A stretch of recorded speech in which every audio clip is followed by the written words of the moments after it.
নারায়ণগঞ্জের রূপগঞ্জের পূর্বাচলে বেপরোয়া গাড়ি চাপায় বুয়েট শিক্ষার্থী মুহতাসিম মাসুদ নিহতের ঘটনায় গ্রেফতার ৩ জনের ২ দিন করে রিমান্ড মঞ্জুর করেছে আদালত। সকালে নারায়ণগঞ্জের সিনিয়র জুডিশিয়াল ম্যাজিস্ট্রেট নূর মহসিন এ আদেশ দেন।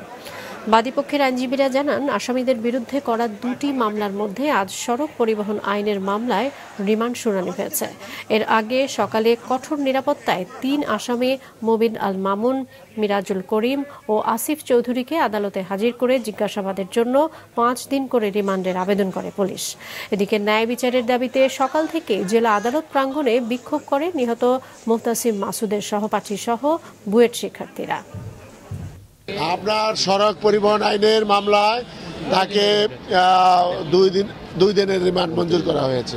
যে আসামিদেরকে গ্রেপ্তার করা হয়েছে তাদের কোনো ড্রাইভিং লাইসেন্স পাওয়া যায় নাই এবং গাড়ির কোনো কাগজপত্র ছিল না, গাড়িটাও অবৈধ গাড়ি ছিল এবং তাদেরকে এই যে তারা মাদকাসক্ত ছিল তাদের ডোপ টেস্ট করা হয়েছে। 3 জনের মধ্যে 2 জনের পজিটিভ এসেছে।